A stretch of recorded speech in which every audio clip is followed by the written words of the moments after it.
Bom, no vídeo de hoje vamos contar assim, a história da Dolly, mais uma empresa brasileira aqui no canal, que tem uma história bem interessante, marcada também, infelizmente por conta dessa questão política e de vários processos judiciais, que até corre o risco da Dolly parar de declarar falência por conta disso, tá? Então vamos contar assim, a história desde o seu crescimento, do seu auge, e aí atualmente como que está o momento dela nos últimos 2 anos, 3 anos que teve esses processos e também por conta da pandemia, tá? Mas antes de começarmos, já aproveite aqui para deixar seu like e também se inscrever no canal para continuar recebendo mais conteúdos como esse. Bom, eu sou o Gustavo, esse aqui é o canal Grupo Milionário e vamos assim para mais um vídeo de uma história de uma empresa brasileira que tem assim, uma história bem peculiar e diferente que eu queria trazer aqui para vocês. Bom, tudo começou lá em 1987, quando o empresário Laerte Codonho quis assim fundar uma empresa voltada para essa área de refrigerante, pensando justamente na questão financeira, por ser uma das mais baratas do país, tá? Lembrando que ele cursou economia, então já conhecia bem essa área e fundou a Dolly quando ele tinha 23 anos de idade, lá em 1987. Bom, ele foi bastante visionário nesse quesito, que o primeiro Guaraná da Dolly, que ele já lançou nesse sabor, foi, o nome certo é dietético, que é assim, para quem tem diabetes, como se fosse o diet de hoje em dia, que é bastante comum, mas lá em 1987, para você ver tanto que o Brasil é atrasado nesse quesito, tinha uma lei que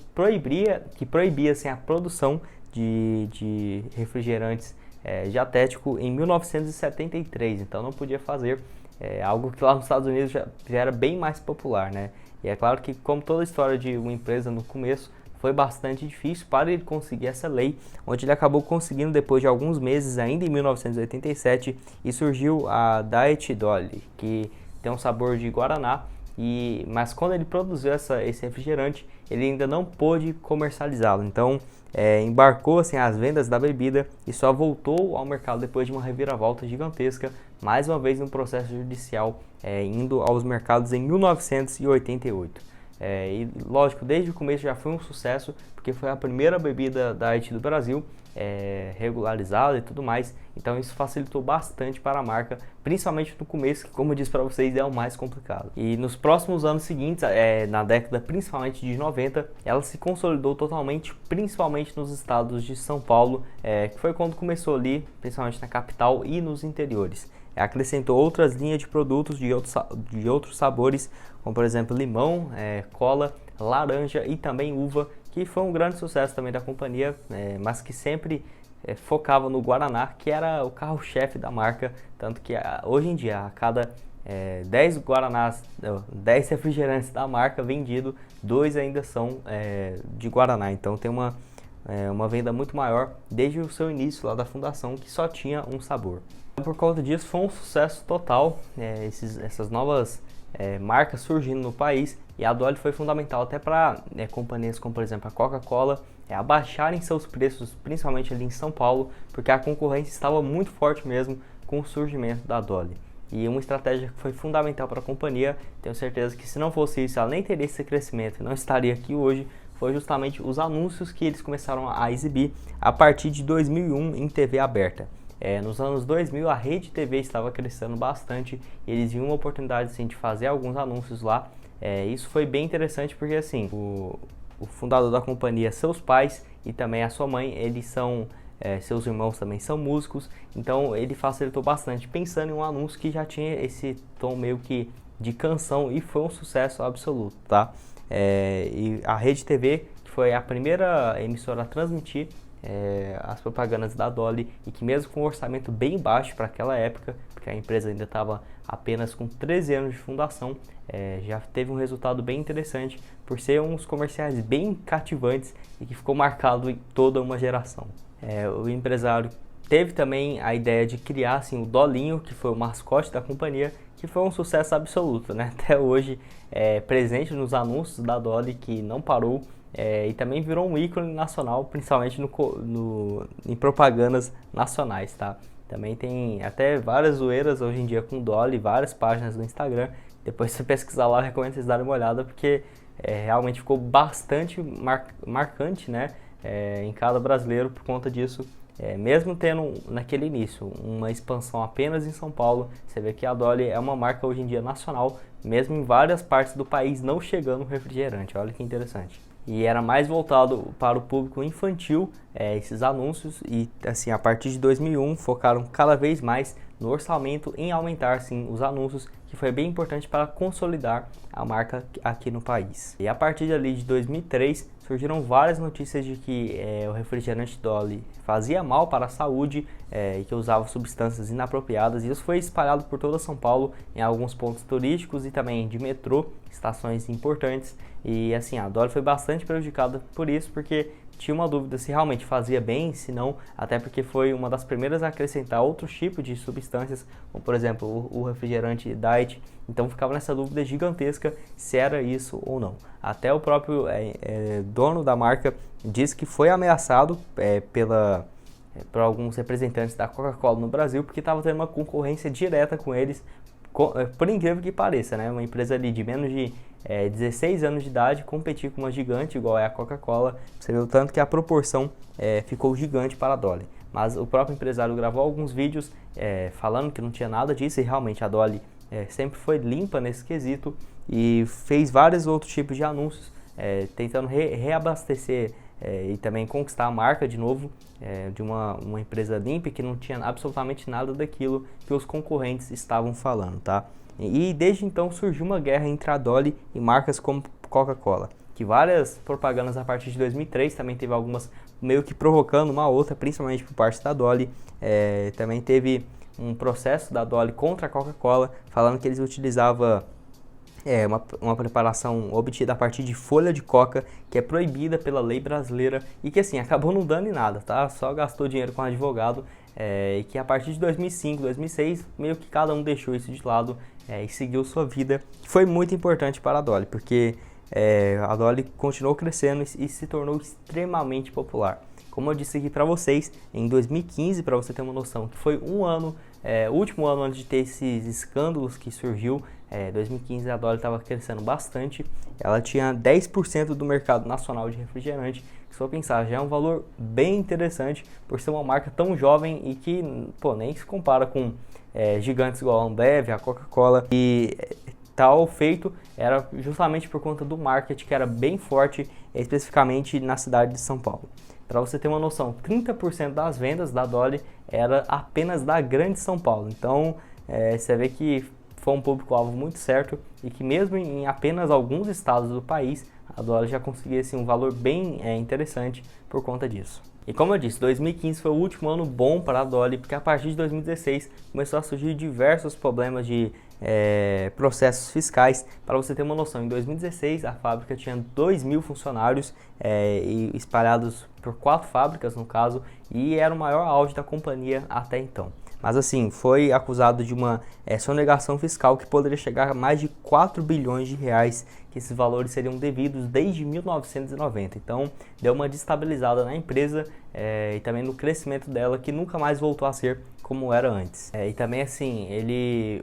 o empresário foi acusado de sonegar impostos e também esconder o seu patrimônio, que até hoje nós não sabemos o que tem de verdade, o que não tem disso. Desde 2016, um processo na justiça que vem correndo aí nos últimos anos. O Codonho afirmou que ele tinha sido vítima do seu próprio contador, que é no caso do Rogério Raussi, dono da RD Assessoria Contábil, que ele teria desviado assim alguns valores para o seu próprio bolso, que ele pensava que estava pagando impostos, a Dolly estava pagando impostos, mas ia direto para o bolso do contador, e isso foi um valor próximo dos 100 milhões de reais que teria ido direto para o contador, e isso deu uma dúvida gigante na justiça de quem estava realmente certo ou não, tá? Inclusive, um dos sócios da RD Contábil disse que ele fez assim uma delação premiada e descobriu que realmente ele era o responsável por esse desvio de dinheiro e devolveu parte desses 100 milhões. Não deve nem ter chegado a metade disso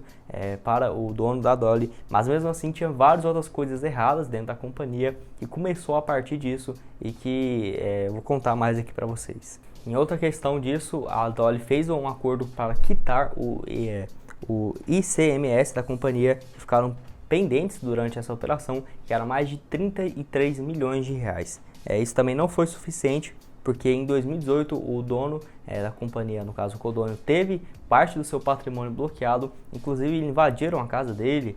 acharam mais de 120 mil reais, se não me engano,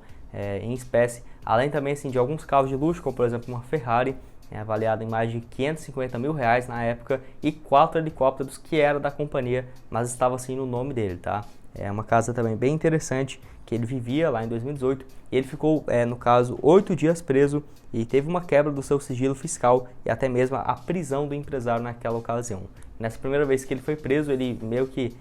desenhou num papel com um batom, presos pela Coca-Cola, algo do tipo. Ele falando assim que desde o início, né, quando a Dolly começou a incomodar grandes companhias igual a Coca, ele já estava meio que plantando informações falsas, e até esse contador, no caso, ele alegou várias vezes que foi a Coca-Cola que colocou esse cara lá dentro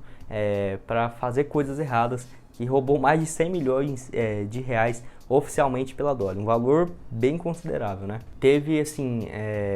que responder em liberdade em relação a isso, pelo menos ele foi solto depois de 8 dias, mas para você ter uma noção, uma das suas fábricas foi fechada e era a principal, foram mais do que 1.000 funcionários demitidos, então praticamente do dia para a noite, né, ele demitiu 1.000 funcionários, diminuindo em mais de 50% do que era a companhia lá no seu auge em 2015, quando tinha 4 fábricas e mais de 2.000 funcionários.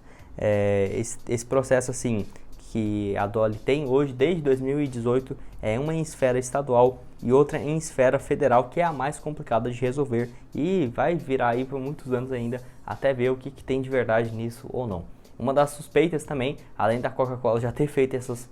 acusações e ter plantado um contador meio que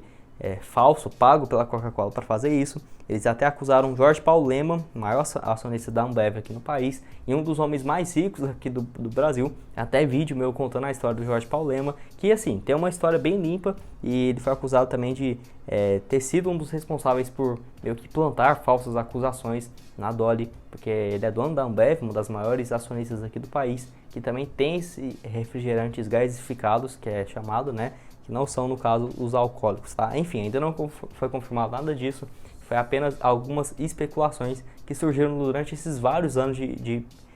investigações, tá? Dolly conseguiu desbloquear parte assim, das suas contas que foram bloqueadas, e tinha um processo lá em 2017 para 2018 que era de 1 bilhão e 700 milhões de reais que a Dolly teria que pagar, mas assim, teve uma reviravolta nesse caso, ele acabou ainda conseguindo um empréstimo, porque assim, viu que ele tinha favorecido algumas coisas que eu nem entendi muito bem direito não, tá? Mas alguma coisa relacionada ao meio ambiente lá de Manaus. Enfim, no caso a Dolly realmente não devia esses 1 bilhão e 700, e por conta de beneficiar assim, algumas coisas lá que eu, como eu disse, nem entendi muito bem. Mas eles conseguiram um empréstimo de 200 milhões de reais, um crédito,